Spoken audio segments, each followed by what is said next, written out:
নমস্কার বন্ধুরা, আমি এখন দাঁড়িয়ে আছি নিমতলাঘাট স্ট্রিটে। এই যে সোজা রাস্তাটা, এটা চলে গেছে মানিকতলা হয়ে আরও অনেক দূরে। আর এই যে ডান দিকে চলে গেলেই নিমতলাঘাট মহাশ্মশান। আর এই রাস্তার থেকে একটা বাইলেন চলে গেছে, যার যে বাইলেনে রয়েছে কলকাতার একটি প্রাচীন মন্দির। আপনারা দেখুন, এখানে লেখা রয়েছে দুর্গেশ্বর মহাদেব মন্দির, ইংরেজিতে লেখা রয়েছে মোটা মহাদেব মন্দির, ওয়ার্ড নাম্বার 20। এই গলিপথে গেলেই ওই মন্দিরটি দেখা পাবো। এই যে সেই সরু গলিপথ, অপ্রশস্ত গলিপথ, এখান দিয়ে গেলেই আমরা মোটা মহাদেবের মন্দিরে দেখা পাবো। যে মন্দিরটি অনেক প্রাচীন মন্দির, সেই মন্দিরে একটা ইতিহাস আছে, সেটা আপনাদের বলবো। তার আগে একটু ধৈর্য ধরে আমার ভিডিওটা পুরো দেখতে হবে। আর আমার এই চ্যানেলটা একেবারে নতুন চ্যানেল, সেই জন্য আপনাদের কাছে অনুরোধ, আমার চ্যানেলটিকে সাবস্ক্রাইব করে আমাকে পাশে থাকবেন। আর এই রকম আকর্ষণীয় ভিডিও উপহার দিতে আমাকে উৎসাহিত করবেন। আমরা ক্রমশ এগিয়ে যাই গলির ভেতর দিকে।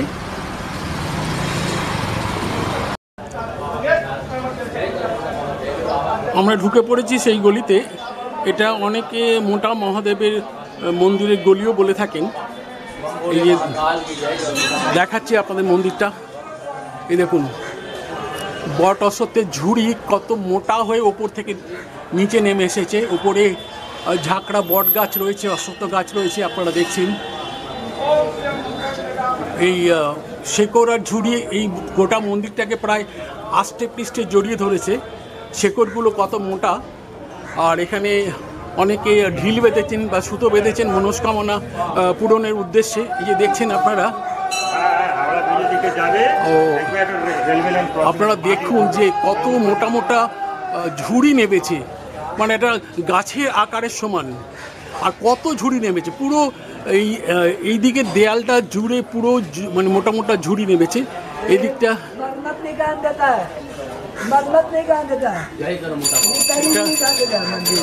এটা দেখুন, এখানে এই দিকটা একটু সরু সরু ঝুড়ি, এগুলোকে বেঁধে রাখা হয়েছে এবং নিচের দিকটা খানিকটা ছেটেও দেওয়া হয়েছে। আর এটা একদম মাটির তলায় চলে গেছে, দেখছেন এটা ঝুড়িগুলো মাটির তলায় চলে গেছে। কত সুতো বাঁধা এখানে। এখানে প্রচুর ভক্ত আসেন প্রতিদিন মন্দিরে পুজো দিতে, বাবার কাছে মনস্কামনা জানাতে। এই মন্দির অতি প্রাচীন, সে মন্দিরের ইতিহাসটা আপনাদের ভিডিওতে বলবো। আগে আপনারা মন্দিরটা দেখুন, মন্দিরের ইটগুলো দেখুন কত পাতলা পাতলা ইট দিয়ে তৈরি হয়েছে মন্দিরটা। হ্যাঁ, এই অংশটা হচ্ছে মন্দিরের ভিত্তিবেদী। দেখুন কত মানুষ বসে আছেন। আর এই গলিটার নাম হচ্ছে মোহাম্মদ রমজান লেন। আমরা এবার মন্দির চত্বরে প্রবেশ করব। দেখুন কত ভক্ত এসেছেন এখানে বাবার কাছে তাদের পুজো দিতে এবং মনস্কামনা জানাতে।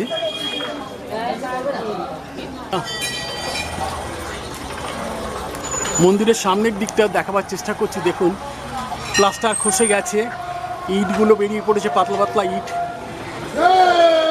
উপরে ছাদ ফাটিয়ে বট অশ্বত্থের গাছ মাথা তুলে দাঁড়িয়েছে ঝাঁকড়া হয়ে, আর শেকড় নাগিয়ে দিচ্ছে, যেগুলো দেখিয়েছি আপনাদের। দেখুন এটা হচ্ছে মন্দিরের সামনের দিক। ভেতরে একটা বড় শিবলিঙ্গ আছে, আপনাদের দেখাবো। বিশাল বড় শিবলিঙ্গ। দাদা নমস্কার, আমি একজন ভক্তকে পেয়ে গেছি, বাবার ভক্তকে। আপনি আপনার নামটা যদি বলেন। নাম অজিত সিং। অজিত সিং, আপনি কতদিন ধরে মন্দিরে আসছেন?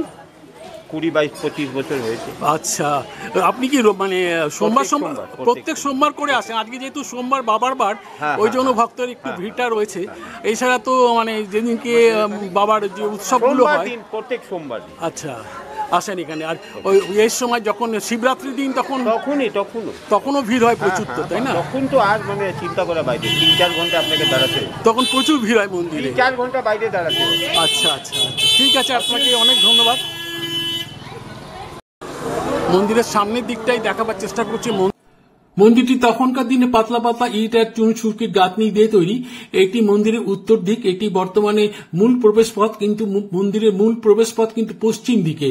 আর এই মন্দিরের গর্ভগৃহে রয়েছে বিশাল একটি শিবলিঙ্গ, বিশাল একটা মোটা শিবলিঙ্গ আছে, প্রায় 8-10 ফুট মতন হবে। সেই শিবলিঙ্গের মাথায় জল ঢালতে গেলে আপনাকে পাশে একটা লোহার সিঁড়ি আছে, সেই সিঁড়ি দিয়ে উঠে আপনাকে বাবার মানে শিবলিঙ্গের মাথায় জল ঢালতে হবে। শিবলিঙ্গটি প্রায় 8 ফুট উঁচু এবং বিশাল মোটা, এই জন্য এই শিবলিঙ্গটিকে অনেকে মোটা মহাদেব বলে থাকেন। আসলে এই শিবলিঙ্গের নাম হচ্ছে দুর্গেশ্বর শিব মন্দির। যারা প্রতিষ্ঠা করেছিলেন তারা এর নামকরণ করেছিলেন দুর্গেশ্বর শিব, আর এই মন্দিরটা ছিল দুর্গেশ্বর শিব মন্দির। আপনাদের সেই কথা আপনাদের পরে বলবো, আপনাদের জানাবো সেই ইতিহাস। এই দেখুন ভেতরে শিবলিঙ্গেতে বিভিন্ন মহিলারা জল দিচ্ছেন। দেখুন শিবলিঙ্গটি কত উঁচু, কতটা দেখাতে পাচ্ছি জানি না।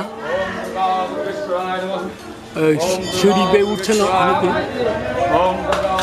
সিঁড়ি বেয়ে উঠে ওই দেখুন শিবলিঙ্গের মাথা টেকে প্রণাম করছেন। আর এই যে একটা ডান দিকে লোহার সিঁড়ি আছে, সিঁড়ি বেয়ে উঠে দেখুন জল ঢালছেন।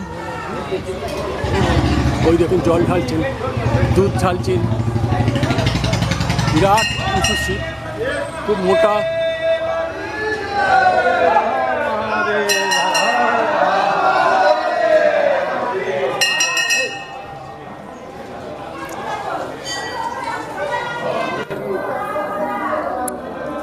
কি মোটা শিবলিঙ্গ দেখুন।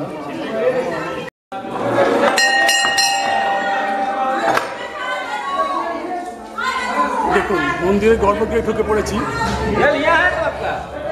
গর্ভগৃহের ছাদটা দেখুন, আর শিবলিঙ্গ দেখুন কত মোটা শিবলিঙ্গ।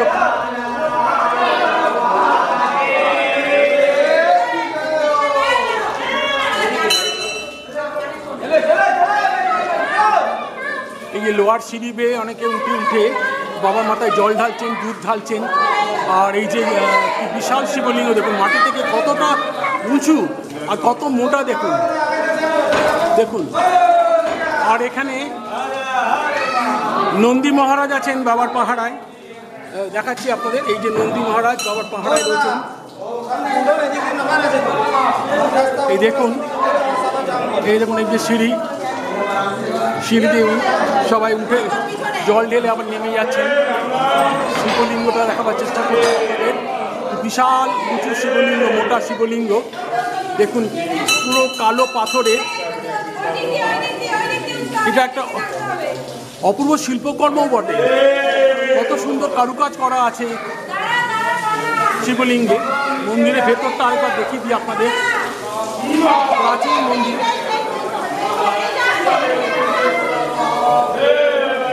একটা ত্রিশূল আছে দেখুন,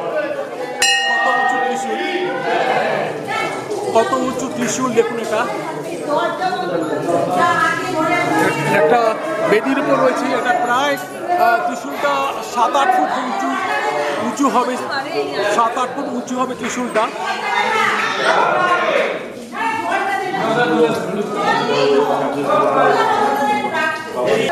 দুদিকে সিঁড়ি আছে, দুদিকেই সিঁড়ি দিয়ে ওঠা যায়।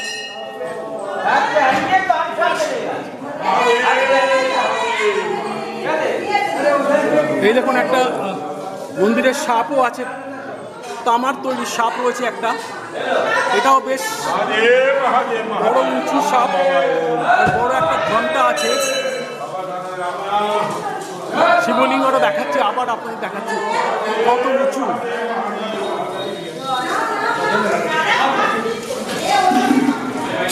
মানুষটা বেদির উপর দাঁড়িয়েও শিবলিঙ্গের মাথাকে স্পর্শ করতে পারছেন না, এত উঁচু। সবাই ওপর থেকে দুধ জল ঢালছেন শিবলিঙ্গের মাথায়। আপনারা দেখুন, আপনারা ভিডিওটি দেখতে থাকুন।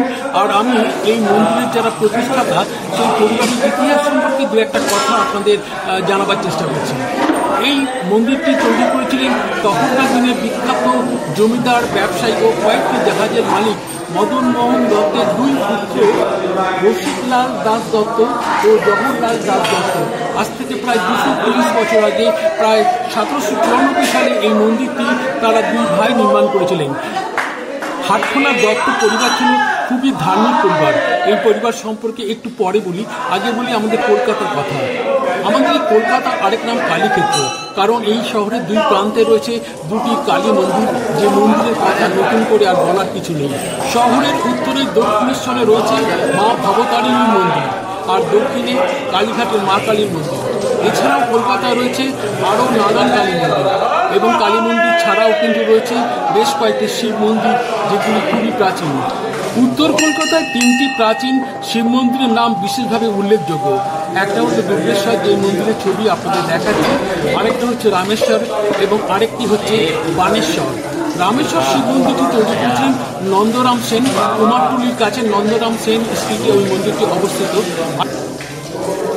আর কুমারটুলি অঞ্চলে বনমালী সরকার স্ট্রিটে রয়েছে বনমালী সরকার প্রতিষ্ঠিত রামেশ্বর শিব মন্দির।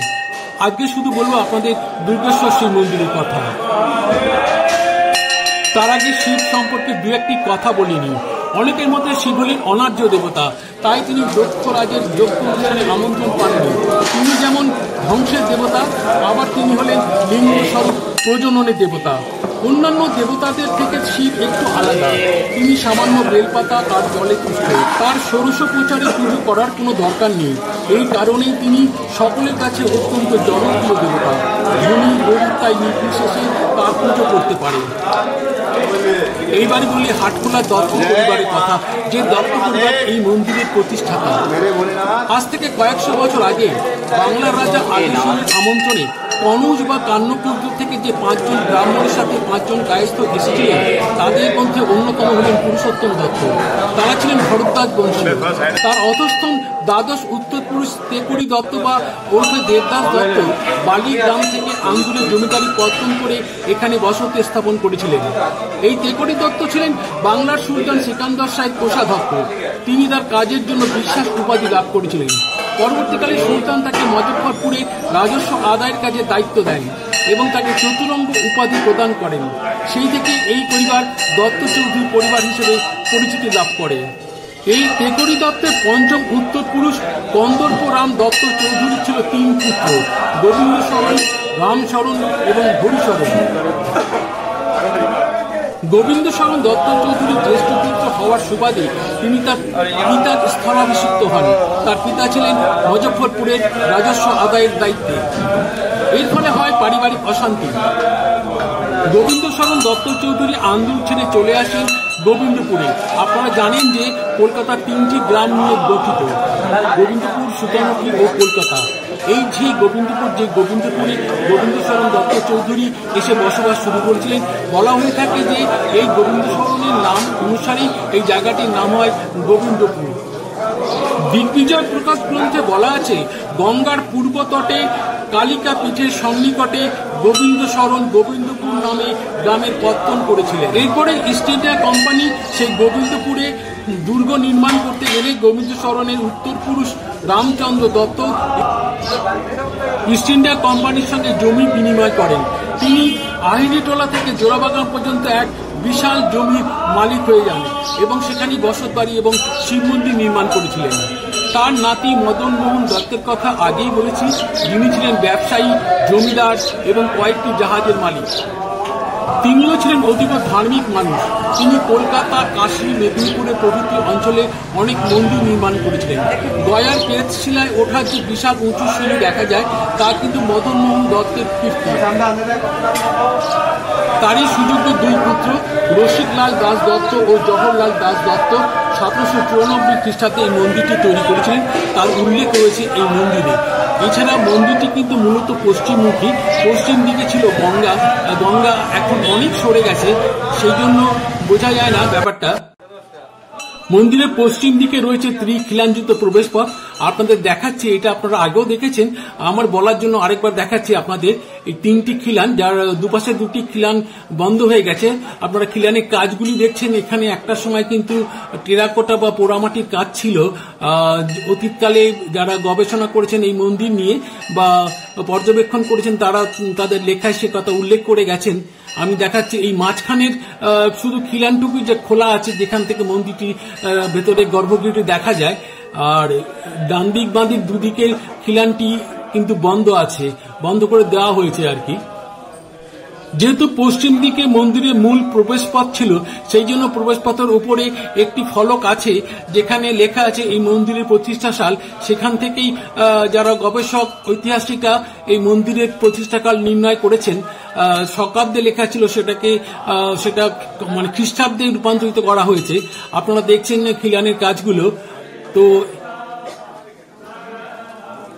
এখনো তার অতীত গৌরব খানিকটা ধরে রেখেছে বলা যেতে পারে।